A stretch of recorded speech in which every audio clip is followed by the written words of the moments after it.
Bonjour à toutes et à tous et bienvenue dans l'émission District TV, l'émission 100% sport amateur. Et pour cet épisode numéro 3, je me trouve dans le club de la Vigilante de Caraado qui va nous parler de son passé, de la saison actuelle et puis pourquoi pas des belles anecdotes à venir. Et puis, avant de démarrer cette vidéo, je voulais d'abord vous souhaiter une très bonne année 2024 en espérant qu'on fera un bout de chemin ensemble et puis que le contenu vous intéresse et puis n'hésitez surtout pas à mettre votre club en commentaire. Donc, Jean-Paul Amalire, président du Foyer de Caraado à Lorient, président également de la Vigilante de Caraado, section football de Lorient, du FLK.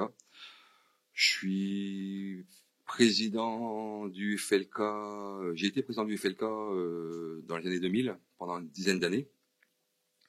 Depuis vice-président, la Vigilante, à peu près, peut-être tout rassemblé, à peu près une dizaine d'années.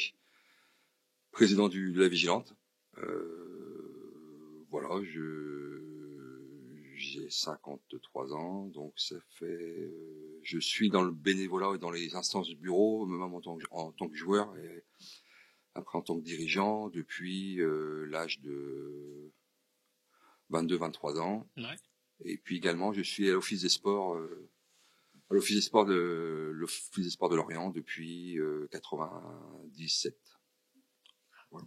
Il y a beaucoup de fonctions alors. Ouais, beaucoup de fonctions. Mais la plus lourde, c'est celle qui prend le plus de temps, c'est celle de la Vigilante. Ouais. Et pourquoi tu as eu envie de diriger ce club-là en particulier? Ce club, parce que c'est le mien. Ouais. Tout simplement, c'est le mien. J'y suis. Je viens des PTT avant. Donc j'étais au Beau du Château, donc ouais. Au SPTT. Je suis arrivé ici à l'âge de 12 ans, 12 ans, et j'y suis resté. J'ai eu un petit intermède. Footballistiquement, je suis parti de Caraado pendant 4 ans. J'ai joué en DSR au Grand Larmor. DSR un petit peu, voilà. Donc je suis revenu parce que c'est mon club et depuis je suis au club parce que je rends ce qu'on m'a donné. Donc voilà, j'ai eu des très bons dirigeants, des dirigeants qui m'ont apporté pas mal de choses et donc maintenant ça me paraît tout à fait logique d'apporter ces mêmes choses aux arrivants. Et vous êtes combien du coup? Il y a combien de personnes autour de toi qui au-delà du fait que tu es président, les autres qui sont autour de toi, vous êtes combien à peu près Au niveau de la Vigilante? C'est ça.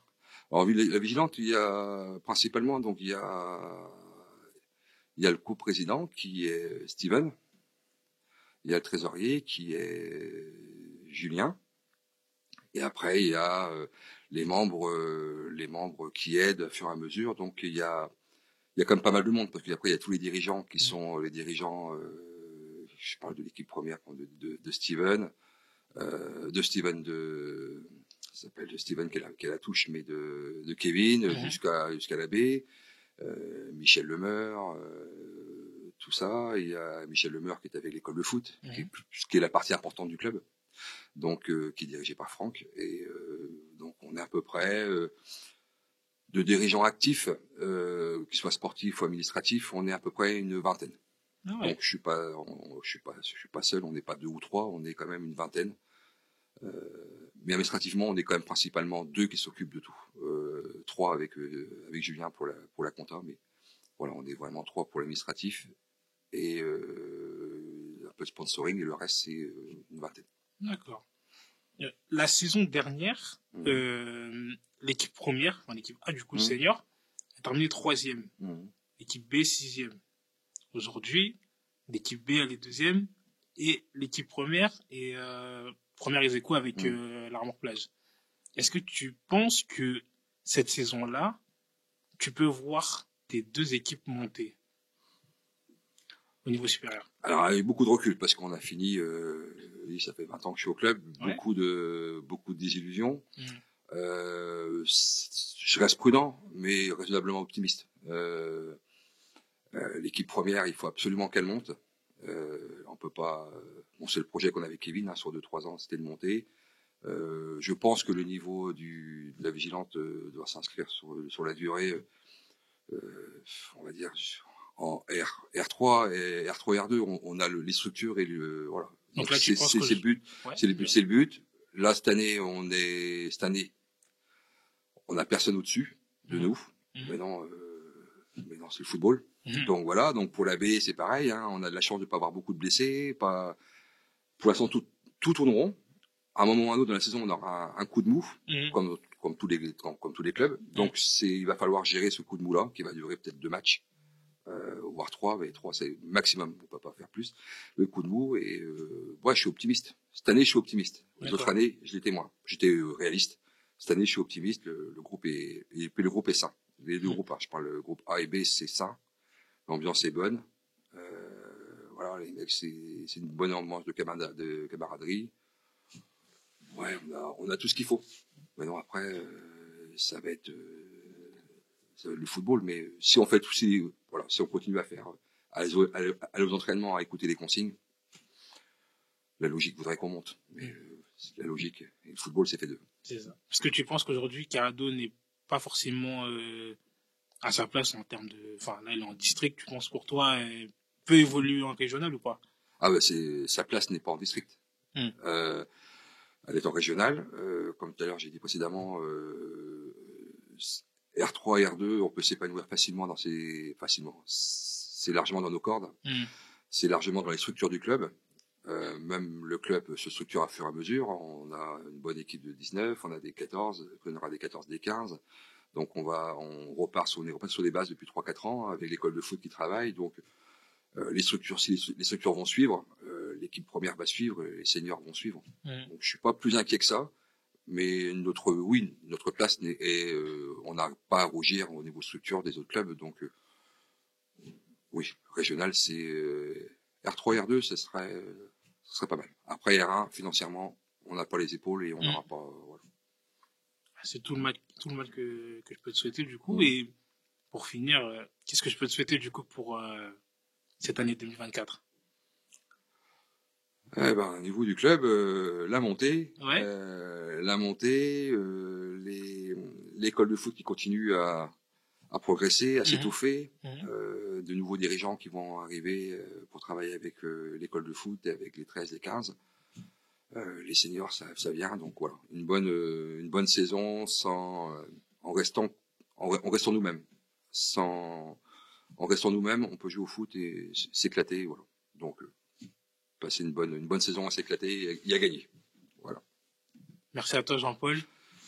Un réel plaisir. Et puis, je te souhaite une très belle saison avec ton club. Et puis, à très vite. À très vite. Merci, Daniel.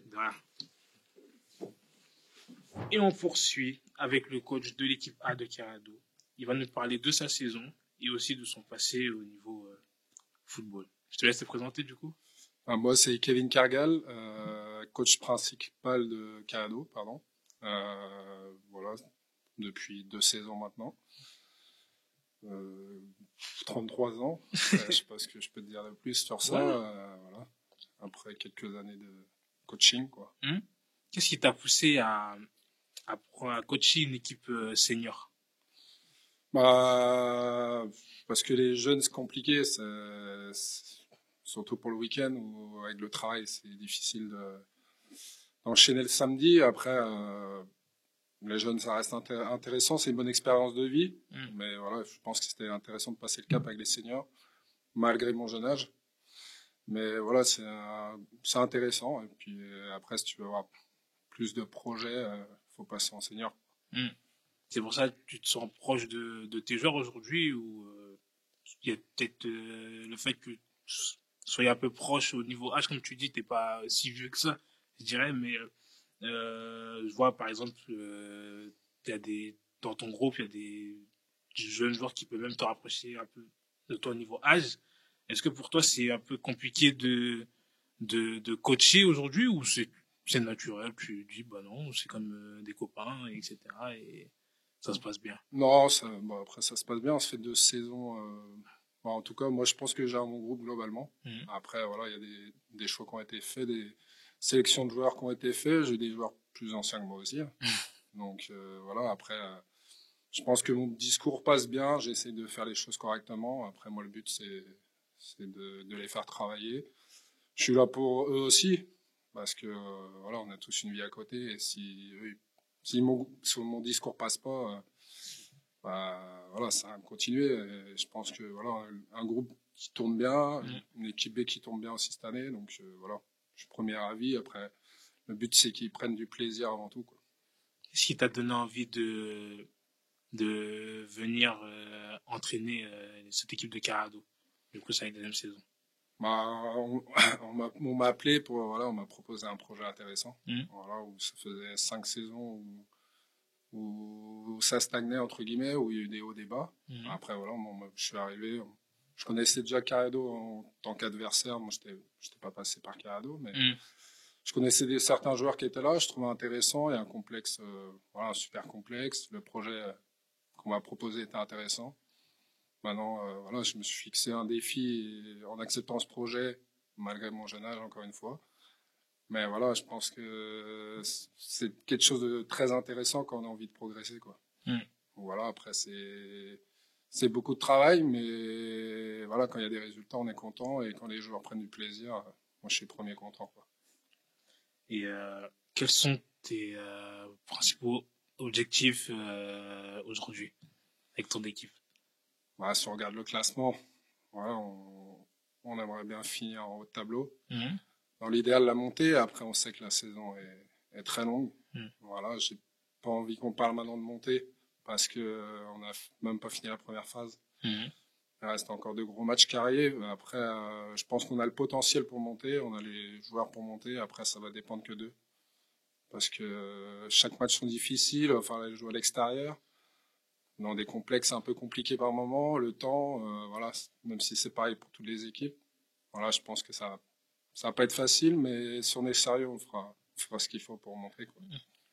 Est-ce que tu redoutes certaines équipes dans ta poule ou toutes les équipes, même le dernier, ça reste des équipes dures pour toi? Pour moi, honnêtement, je pense que toutes les équipes sont difficiles. Parce qu'on enterre facilement les fins de tableau, mais quand il fallait jouer là-bas, c'est difficile. On n'est pas à l'abri de... Voilà. Là, pour l'instant, c'est une bonne dynamique. On a perdu le premier match, puisqu'on n'en a pas perdu d'autres. On a sûrement avoir un coup de mou, comme la plupart des équipes, à moins que ça réussisse et qu'on fait le travail pour. Mais voilà, on n'est pas à l'abri d'un coup de mou. Et pour moi, toutes les équipes sont difficiles. Il faut aller prendre des points partout. Il faut prendre match après match.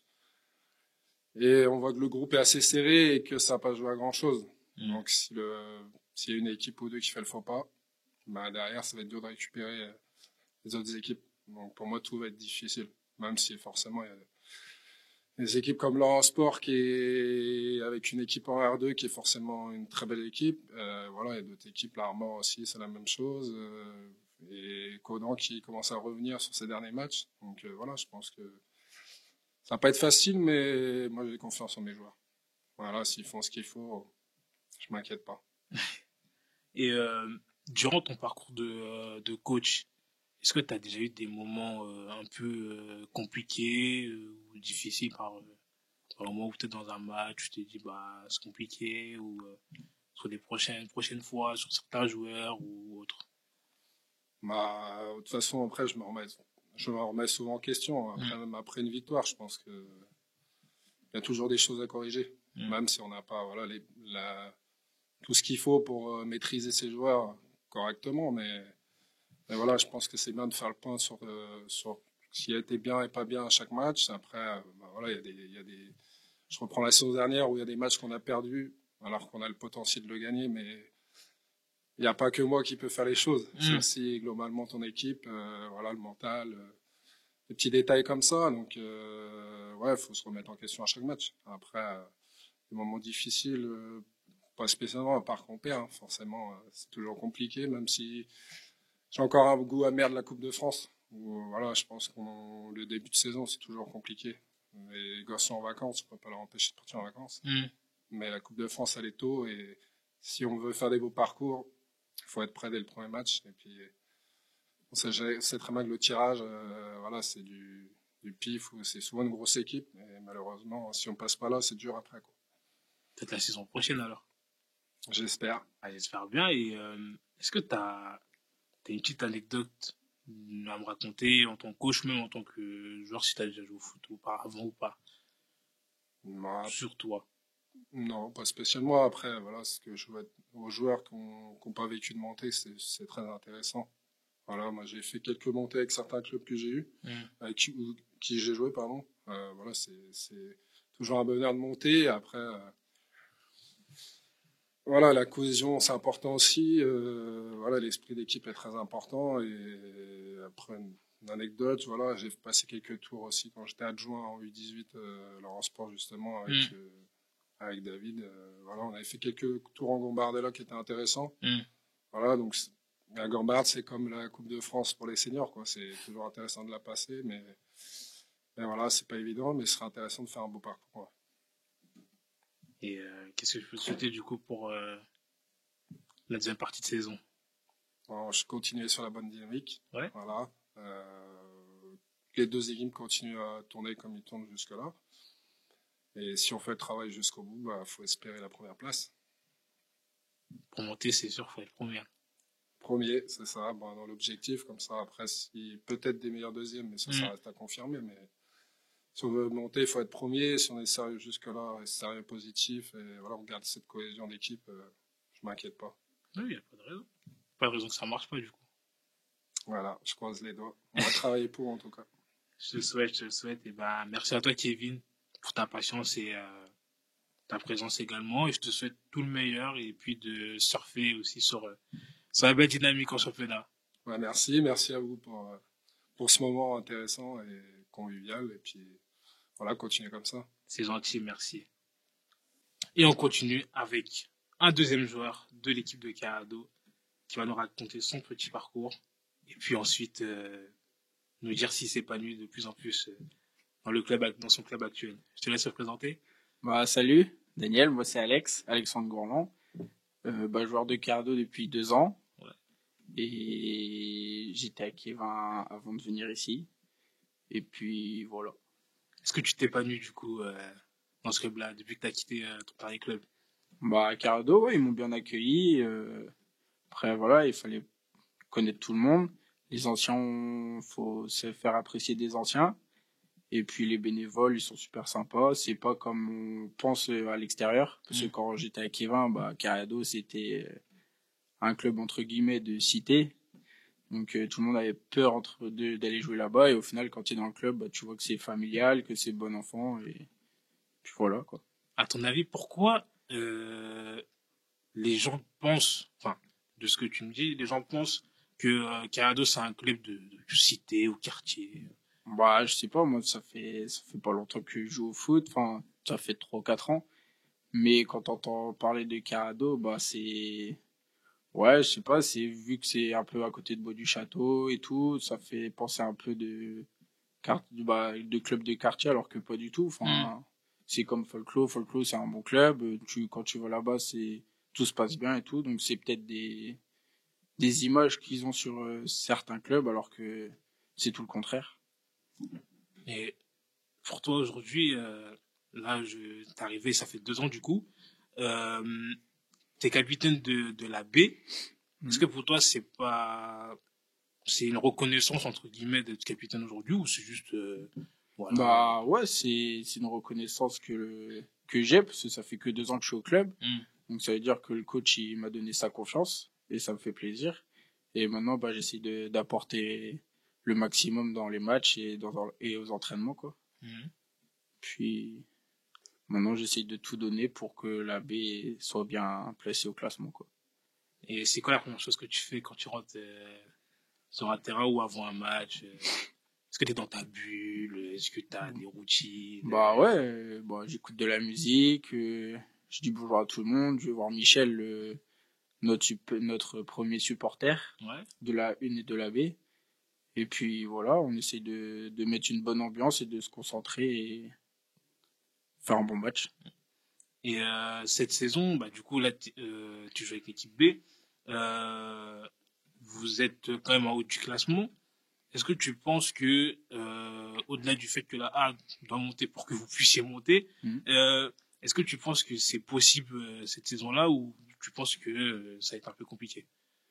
Cette saison-là, je vais dire que on peut espérer. Après, Guidel est loin devant nous. Après, c'est l'équipe B, mais de Guidel, mais ils ont des bons joueurs. Après, notre équipe, nous, on a des bons joueurs. Après, on n'a pas souvent les mêmes joueurs, du coup, c'est compliqué à jouer. On n'a pas les mêmes habitudes. Mais pour l'instant, on est deuxième et j'espère que ça va continuer comme ça et pourquoi pas la montée à la fin de la saison. En espérant que la une monte, bien évidemment. Aussi, ouais. Et durant ton parcours en tant que joueur amateur, est-ce que tu as eu quelques obstacles ou ça s'est toujours bien passé ou à chaque fois, enfin non, à chaque équipe ou non, ça s'est bien passé plus ou moins. Ouais, en vrai, j'ai pas eu de soucis. Tous les clubs étaient sympas. Donc, ouais, tout allait bien. Tout va alors, tout ça. Tout va bien. Tout va bien. Et du coup, qu'est-ce que tu peux souhaiter du coup pour cette deuxième partie de saison? Bah, déjà que la une monte. Même pour la B, ça serait bien. Et pour nous, de bien continuer sur notre lancée et qu'on essaye de monter et de grappiller des points.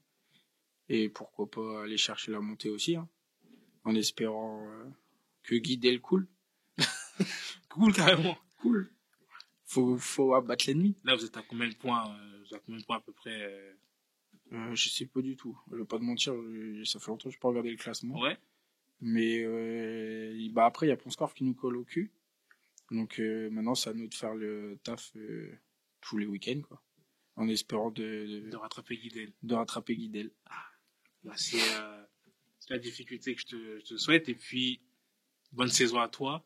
Merci d'être venu. Et puis, à la prochaine. Il n'y a pas de souci. Et maintenant, je me trouve avec l'un des joueurs les plus emblématiques de Carado. Il nous parlera de son amour pour son club et éventuellement, pourquoi pas, d'une montée de son équipe première. Je te laisse te présenter. Du coup, Marvin, 26 ans, et j'évolue au poste de milieu de terrain. Et comme tu l'as dit, je joue à Carado depuis toujours.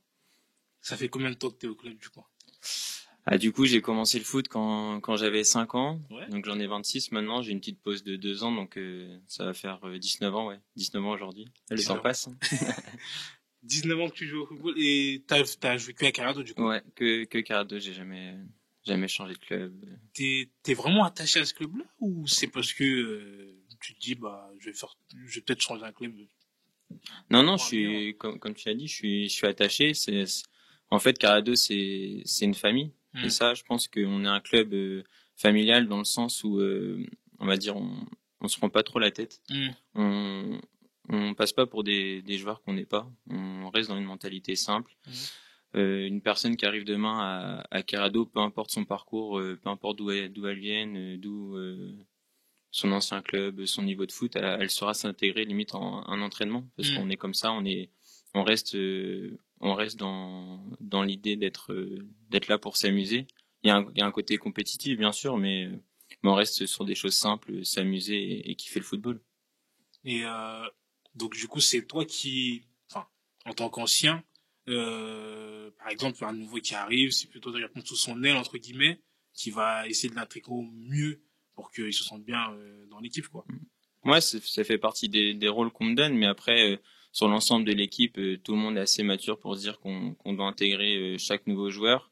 Chaque nouveau joueur peut être une force pour nous. On le sait, aujourd'hui, on est en D2, l'équipe B en D3, donc on doit négliger personne et on reste dans ces clubs à la portée de tous. Donc c'est à nous, oui, d'intégrer chaque joueur qui vient au club. Est-ce que tu te plais en D2 ou peut-être tu te dis que ouais, j'ai peut-être la possibilité de jouer un peu plus haut au niveau régional peut-être, je sais pas. Ouais, c'est sûr que ça m'a déjà traversé l'esprit, à dire étant plus jeune. C'est sûr que la D2 c'est pas forcément un niveau qui me plaît, mais ce qui me plaît c'est jouer pour des couleurs on va dire qui me correspondent. Aujourd'hui, Carado ça correspond à mes valeurs et je suis fier de ce qu'on fait cette année et du parcours que j'ai. Sur ça, il y a pas de souci. Après, c'est de dire qu'on a joué en régional juste pour dire. En soi, il y a aucune. C'est sûr, si ça peut être une fierté, mais moi, je serais aussi fier de faire monter Carado au niveau ligue même si j'arrive on va dire en fin de carrière et qu'ils sont arrivés au niveau Ligue, ça sera ma fierté. Ah, tu m'as devancé du coup au niveau de ta fierté, mais c'est bien parce que à travers ça, je sais qu'aujourd'hui, tu es capitaine de l'équipe première. Est-ce que pour toi, c'est une grosse responsabilité, excuse-moi, d'être capitaine aujourd'hui? Après, grosse responsabilité, on reste en district. L'important, c'est de prendre du plaisir. Mais ouais, oui, je vois la question. C'est, on va dire que c'est peut-être un stress supplémentaire, oui, une responsabilité supplémentaire, comme le dit assez souvent le coach. C'est à moi d'être le meilleur sur le terrain. Pour moi, il faut on va dire deux qualités pour être capitaine. C'est d'être le meilleur techniquement et aussi on va dire le meilleur meneur d'hommes. Et c'est dur d'avoir ces deux qualités-là. Moi aussi, j'ai mes défauts. Je peux vite sortir d'un match sur la qualité technique. Je m'en fais pas trop, mais sur la qualité meneur d'hommes, j'ai encore un peu à travailler. Mais faut plus prendre ça comme une fierté. C'est mon club depuis tout petit. Aujourd'hui, être capitaine de l'équipe première, malgré que ce soit en D2, c'est plus une fierté qu'une responsabilité pour moi. Ah, et comme j'en discutais avec ton président, vous êtes premier aujourd'hui dans votre poule. Est-ce que pour toi, tu penses que cette saison-là, c'est la bonne saison tout simplement pour monter en D1? Ouais, c'est plus ce qu'on met en place depuis maintenant 1 an et demi, avec le nouveau stade, l'arrivée du nouveau coach aussi, Kevin, qui a permis d'amener un peu de fraîcheur, une autre vision de jeu. Ça, on va dire, ces deux éléments-là aussi ont permis de recruter un certain nombre de joueurs. Et ce qui nous fait dire plus qu'on va monter aujourd'hui, c'est qu'on a vraiment deux équipes compétitives. Avant, on va dire qu'il y avait un groupe A, un groupe B, et il y avait vraiment un écart, malgré que ce soit D2, D3, il y avait un gouffre entre les deux équipes. Aujourd'hui, on est, je pense, un groupe de 20 joueurs qui peuvent jouer avec l'équipe première.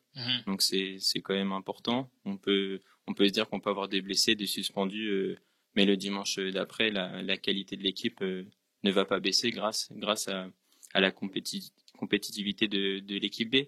Donc ouais, c'est important, et aussi que l'équipe B nous tire dans le haut, dans le sens où en fait il y a des gars qui sont un peu morts de faim, qui ont envie aussi d'intégrer l'équipe première. Donc aux entraînements, ils sont là, ils sont motivés, et ça motive un peu tout un groupe. Et est-ce que tu as une petite anecdote que tu as ou pas avec le club auquel tu joues aujourd'hui? Bah, il y en aura beaucoup. Je vais pas raconter une anecdote à la Adil Rami 2018. Mais non, le truc qui m'a un peu marqué, on va dire récemment, tu vois, c'est souvent les joueurs ont un peu un a priori en venant à Carado. J'ai un collègue de boulot là j'ai dû le relancer plusieurs fois pour qu'il vienne, et au final il s'est bien plu, il a kiffé notre mentalité, et il était même surpris de notre niveau de jeu. C'est pas parce qu'on joue en D2 qu'on sait pas toucher un ballon. Aujourd'hui, t'as un certain nombre de joueurs dans notre équipe qui peuvent jouer plus haut, mais voilà, pour les couleurs de Carado, il reste dans ce club, et ça m'a fait vraiment plaisir. Où voilà, il faut changer cette mentalité, le point de vue qu'on a par rapport à Carado. Aujourd'hui, on est un club structuré. On est un club qui vit bien, et voilà, on kiffe le foot. Mais tu penses qu'elle vient d'où cette a priori-là, en fait, sur Carado? Bah, ça vient un peu on va dire, peut-être un passé, je sais pas. C'est vrai qu'on a été dans le temps un peu une équipe assez dure à jouer. Ça commence à changer. Vraiment, on ressent les clubs aujourd'hui, on a plus de matchs amicaux. Avant, pour trouver un match amical, fallait sortir les rames. Aujourd'hui, on a beaucoup plus de matchs amicaux, et on le ressent. Les équipes, quand elles sortent de nos matchs, ils parlent plus de notre côté extra sportif, on va dire, de notre comportement, mais vraiment du niveau de jeu qu'on montre, et justement de ces 2-3 joueurs qui arrivent à faire la diff, et ça, on peut en être fier. C'est qu'on a réussi à changer cette on va dire, cette vision des personnes extérieures au club, et c'est plutôt cool, ça va dans le bon sens.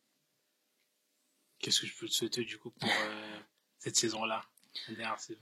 Bah, le souhaiter, c'est sûr que ça serait l'idéal, ça serait une montée. On a perdu qu'un match depuis le début de la saison. Maintenant, faut garder un peu les pieds sur terre, on va dire. La réalité, c'est le terrain. Donc Donc on va essayer d'aller au bout cette saison pour aller chercher la D1 et bien sûr aussi pourquoi pas une montée pour notre groupe B.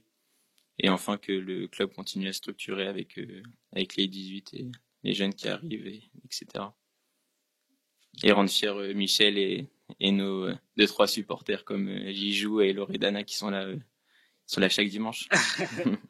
Bah écoute, franchement ça a été un plaisir de t'interviewer, excuse-moi, et puis à la prochaine pour une prochaine vidéo, peut-être une prochaine montée. C'est ça. Pourquoi pas? La vidéo de la montée. C'est ça. C'était un plaisir en tout cas. Merci Marvin. Merci.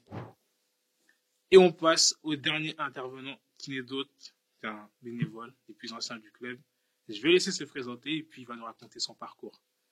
Alors, je m'appelle Steven Morin, je suis au club de la Vigilante de Carado depuis l'âge de mes 6 ans. Je suis bénévole au club, entraîneur aussi, et je assure aussi une partie de fonction administrative en tant que coprésident avec Jean-Paul. Qu'est-ce que tu aimes faire par-dessus tout quand tu arrives au terrain, Carado particulièrement? La première chose qui vient déjà, c'est l'encadrement avec les jeunes déjà. C'est une passion énorme que j'ai, de vouloir transmettre le football et puis ses valeurs à travers les entraînements et à travers les matchs au niveau des jeunes. Et tu prends toujours autant de plaisir aujourd'hui? Je prends beaucoup de plaisir toujours, et puis j'aime que la Vigilante de Carado est un club de cœur pour moi. C'est toujours du plaisir pour venir ici et puis pour faire cet encadrement et de suivre et d'accompagner les équipes de notre club. Pour toi, quel est le rôle le plus important que tu as eu à faire ou que tu fais aujourd'hui en tant que bénévole? Le rôle le plus important? Ouais. Ça dépend en fait entre guillemets quelle casquette on met. En termes d'administratif, c'est la charge vraiment administrative qu'il peut y avoir. Où là, en début de saison, ça demande un gros travail en amont pour bien préparer la saison qui va arriver. Ça, c'est très important parce que sans ça, on peut pas trop avancer non plus. Et cette charge-là, elle est assez conséquente sur au moins 2 mois, quoi. Entre mois d'août, septembre et peut-être un peu octobre, mais c'est très, très, très, très, très conséquent. Est-ce que ça te prend beaucoup de place d'être bénévole aujourd'hui, ou c'est vraiment un truc Non, alors moi le bénévolat je le vois comme déjà avant tout c'est une passion. Ouais. Moi je suis quelqu'un de dévoué pour la Vigilante, j'aime la Vigilante, c'est vraiment une passion. Je vais pas être quelqu'un qui va compter mes heures ou qui va vouloir avoir un retour de quelque chose parce que j'ai accompli quelque chose. Je le fais parce que j'aime le faire et sur mon temps libre. À côté de ça, j'ai mon activité aussi, je travaille à côté. Mais non, c'est vraiment la passion qui prime avant tout dans ces actions-là. C'est vraiment un club, tu te dis, tu vas faire, je dis toute ta vie, mais c'est vraiment quelque chose à laquelle tu es attaché aujourd'hui, ou tu te dis, peut-être que un jour, je sais pas, peut-être je peux m'en aller. Après, ça dépend. Il y a des jours où ça va moins bien que d'autres. Après, j'ai l'idée d'arrêter, c'est plus de ralentir. Ouais. Un peu parce qu'on prend de l'âge aussi. Le temps aussi, c'est important. C'est bien de consacrer aussi du temps personnel aussi, à la fois aussi avec la famille. Mais non, je suis fidèle au club et j'y resterai jusqu'à que je pourrai plus. C'est bien. Et t'es un des poumons du club. Est-ce qu'aujourd'hui tu prends toujours autant de plaisir à venir voir, par exemple, des matchs des seniors A et B ou même de la section jeune éventuellement? Alors, bien sûr que c'est toujours un plaisir. Surtout que cette année, on est avec l'équipe première, on est parti pour accéder à une montée. Ça serait bien aussi que je puisse le voir ce jour-là et je souhaite qu'en fin de saison ça arrive et que pourquoi pas aussi que l'équipe B suive. Après, c'est toujours du plaisir de voir nos jeunes jouer. Puis ce qui est formateur aussi, c'est de voir nos jeunes grandir à travers les catégories et puis de les voir arriver en senior. Ça, c'est une fierté aussi, ça. Parce que on se dit que le travail a été fait aussi et que les valeurs qu'on véhicule permet à ces jeunes de pouvoir intégrer nos équipes seniors, parce que l'équipe senior c'est aussi la vitrine d'un club, donc c'est l'image aussi, et puis voilà, et puis cette passion elle sera, je pense qu'elle est en moi, alors elle y restera. Ah bah, c'est tout le mal que je peux te souhaiter. Et, Merci. est-ce que tu as une anecdote à me raconter, ou que ce soit positive ou négative, hein, mais celle qui t'a marqué le plus? Qui m'a marqué le plus, Peut-être. il y en a deux. Ouais. C'est celle alors négatif, où on s'est fait éliminer en coupe en demi-finale de Coupe du Morbihan, Ouais. où on menait 3-0 et on a perdu 4-3. Donc celui-là, je l'ai un peu en travers, parce que c'est une finale de loupé pour nous, pour le coach, pour l'encadrement qui était là, parce qu'on avait vraiment accompli un travail énorme. C'était il est 18 ans. Et donc du coup, bah voilà, après bon là c'est le football, c'est cruel, mais c'est vraiment c'est quelque chose que je retiens encore aujourd'hui, que j'en parle encore. Donc voilà, c'est pas quelque chose forcément qui est positif. C'est vrai. Mais c'est une ça fait partie du foot. C'est ça. Voilà. Exactement ça. Mais depuis, j'ai avancé. Bah, il faut. Oui. Peut-être que les années à venir seront peut-être mieux par rapport à ça, et puis par rapport aux mêmes erreurs. Oui. Voilà, c'était bien. Et qu'est-ce que je peux te souhaiter du coup pour toi cette année? Cette année? Ouais. Bah déjà que le projet sportif qu'on mène en place soit accompli en fin d'année. D'accord. Notamment la montée. Ça serait bien que, comme on y attend ça et qu'on le mérite aussi, les joueurs, tout l'encadrement, tout le monde fait un travail énorme pour pouvoir justement accéder à ce niveau supérieur qu'on attend attendu. Et puis la santé aussi. Ça c'est important aussi. Et puis de continuer à m'épanouir à travers les différents projets, différents événements qu'il y aura dans le club. Voilà. Merci gentil à toi. Merci Steven. Bah, merci à toi David. Et puis bonne saison à toi. Merci.